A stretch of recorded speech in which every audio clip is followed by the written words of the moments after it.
right, so up next, love to introduce you to Jenna, who's an awesome brand and communication designer here at Gusto.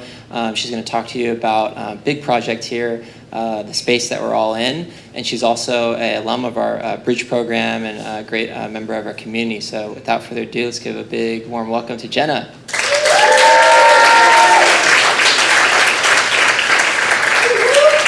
All right, as Enrique said, I'm Jenna. I'm a brand designer here at Gusto on the brand studio team. We build products for small business owners here, so payroll, HR, and benefits. And I specialize in lettering as well. I'm originally from the East Coast, and my background's in print design. So as you can imagine, coming to this tech world was a little startling for me. And I found my home at Gusto thanks to the Designer Fund, as Enrique mentioned, through the Bridge program about 3 years ago. So at Gusto, I work on a little bit of everything that may look like an internal project one day or a customer-facing campaign another day, or the office design project, which I'm about to talk about. So at Gusto, our mission is to create a world where work empowers a better life, and this mission not only applies to the customers we serve, but also the employees who work here. So how can we say we're creating a world where work empowers a better life if we're not first empowering employees to do the best work of their lives here? We realized we weren't exactly doing this in our previous office. These pictures don't look as bad as it was. It was kind of hard to dig up some non-professional photos, to be honest, but we were pretty much working on top of each other. We were crammed into 2 floors of an office space in Soma. We had outgrown our humble home, and we were growing very quickly. The conference rooms were almost always booked. There were shoes spilling out of cubbies. People were walking home with the wrong shoes. I'm not kidding. People described the space as stuffy, smelly, noisy. It was really hard to collaborate, so we had a lot to improve upon. It's just there was a total lack of pride in the space, and it was time for a new home. So we had a few challenges ahead of us with the new office build-out. The typical office build-out is about 9 to 12 months.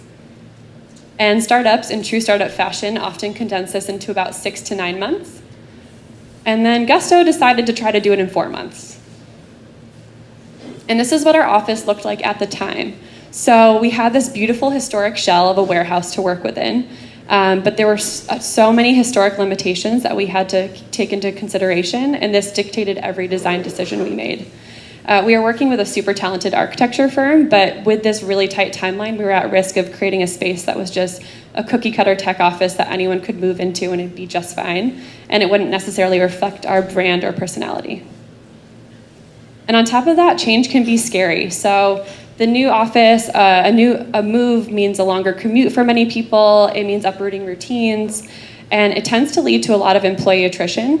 And we knew there was a big risk in leaving Soma because it would make it a lot more difficult for East Bay commuters to get to work every day.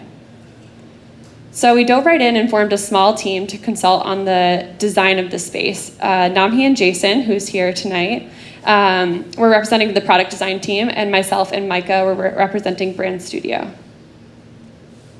So initially, our involvement was to help with some aesthetic decisions, such as color palettes and furniture selection. We had committed about 4 hours per week to the project, so there really wasn't a ton of bandwidth. I'd never worked on an office before, but I felt super at home mood boarding. Shout out to Pinterest. But without devoting time to research, we really only had our subjective decisions and taste. And we were just basing decisions based off what we thought people would like, but not what employees actually needed. So at Gusto, we've already invested in brand quite a bit. It's a major differentiator for us in this payroll HR benefits industry. But we strongly believe that brand is far more than a logo or like a mural in a space. It's not just stewarded by designers. It's really the responsibility of everyone in the company, from the customer service folks to the engineers building the software. So in order to bring our brand and mission to life in this new space, we knew we needed to bring everyone along for the ride. We needed to bring employees into the decision-making process and help them build this new office with us. So when we announced the move, we brought the whole company with us to this space in full-on construction mode. And we allowed everyone to tour the office with these VR goggles featuring renderings by our architecture partners. As you can see, the early renderings were a little sterile, but they were beautiful, and there was a lot of potential there. We just needed to infuse our energy and our brand into the space. So we created open Slack channels to post updates and give folks a place to post questions, and we had bi-weekly all-hands updates. So Jason and I had a hunch that if we were able to devote more time to the project, we could have a huge impact. We never worked on a project like this before, so we just saw this opportunity to use design thinking to really help out. So it was up to us to teach the build-out team that was devoted to the construction side of things how to best use our skills. So this was just an opportunity to prove the value of design. So we outlined the phases, we made a proposal, asked if we could use more of our time towards this project, and fortunately we're encouraged to do so. Since brand is such an important thing at Gusto, it was a no-brainer. Also, the team was just stoked to have designers putting more time into it. They're like, yes, please, whatever you want. So we started with research, as I said earlier, because without research, all the decisions would be subjective, and we really wanted to have the user's input. So Jason and I facilitated 6 brainstorms with anyone in the company who wanted to attend. These kind of focus on different things between the look and feel of the office to how will we spotlight our customers. And it allowed employees to come to whatever brainstorm was interesting to them. They could come to all, they could come to none. And they generated so many ideas in these brainstorms and also gave us a ton of clarity. So first we distilled the outcome of the brainstorms into our guiding principles for the space.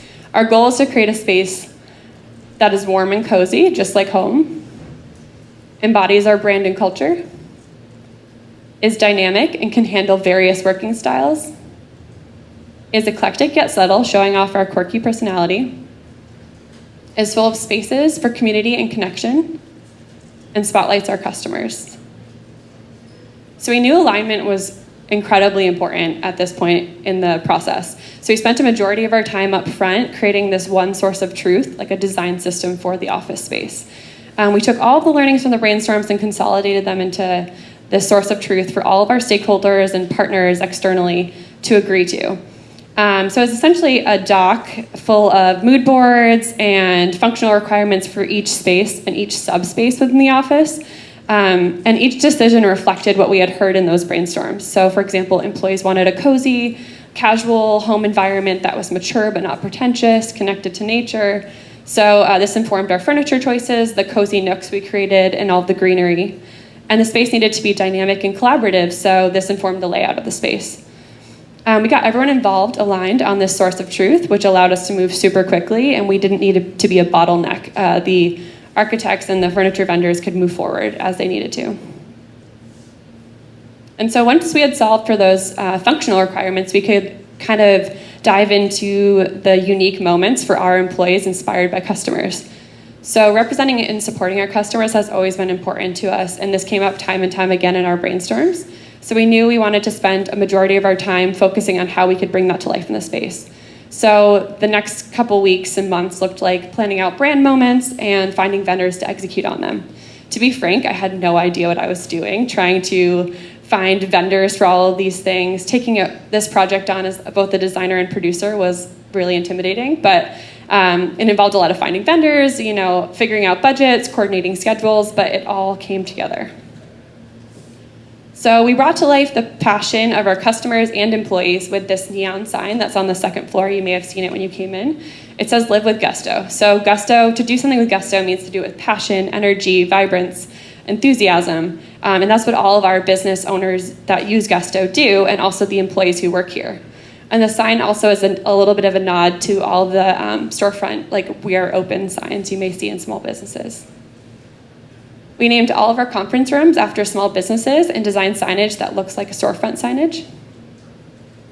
We strive to support our customers whenever we can, so we commissioned a customer planted design to do a living wall behind reception. And we worked with our illustrator, Camelia, who's also here tonight, to create a mural that represents the diverse businesses that we serve, which is right over here. So it was actually a collaborative paint by numbers mural. So the first week in the office, anyone in the company could come up and join us painting the mural.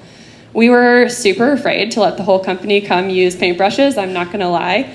But we took a giant leap of faith and it all worked out, because at Gusto we believe we're all builders in the company. So we're like, let's let everyone paint the wall, it's great. The organization and planning of this mural is just a whole other talk in itself. It was a crazy project. So what were the results? We can't exactly assign numbers to the ROI of this sort of design, but we do have a few findings. So A slew of PR articles boosted our brand awareness. Unfortunately, a lot of them talked about our shoe list policy, but that's fine. What can you do? When you're a little weird, people want to focus on that. We ran an internal survey to gauge the impact of the office design on Gusto employees. So 68% of surveyed employees said the space has made it easier for them to work. And 60% said the space has made them more productive. So the more productive we are in this environment, the more we can build for our customers. 72% of employees said that the space makes it easier to collaborate with others. The more collaborative we are, the better products we're creating for customers, and collaborative environment was really important to everyone in the brainstorms. 40% of surveyed employees said that the new office has made them more likely to make referrals. While this number is unfortunately lower than we'd like for it to be, I think a lot of this has to do with the reality of the location. The dog patch isn't super easy to get to. 71% of surveyed employees says that they're more likely to bring guests to the new office. So more visitors hopefully leads to more referrals, applicants, or customers. 85% of surveyed employees said the space has positively affected their perception of Gusto, which is awesome. This helps with employee morale and retention. And one of the stats I'm most excited about is that 94% of surveyed employees said the new space reflects our brand and culture, which is exactly what we're shooting for. We saw an outpouring of positive feedback in the survey that just felt amazing, but this is honestly only the start. We have so much more we can do. With such a tight timeline and having to act as scrappy as we did, we really didn't get to design the space to its fullest potential. We have more we can do to bring our customers to the forefront, including the retail spaces that you passed by in the public atrium that have yet to be built out. But we're really excited to have this solid foundation to move forward with. And we'll use this design system for our future offices, including the ones being built in Denver right now. So all this upfront work has just made it so much more easy moving forward. They don't need to invest in putting designers on the project or doing all this upfront research anymore. So to wrap up, I just want to go back to the beginning of the project when we were brought in for just aesthetic reasons. Yes, designers are super helpful with aesthetic decisions, but it's only a small part of what we can do. So for many designers in this room, I'm sure you're equally triggered when someone asks you to just make it pretty. So we have this unique opportunity as designers to educate our stakeholders on the power that design can have and the impact we can have and influence the outcome through design thinking. So we use design thinking to make this space more functional and user-focused, and the outcome has been positive so far. So whether you're working on a physical space or a brand campaign or anything of that nature, you can really challenge the role that design plays in the project. Thank you.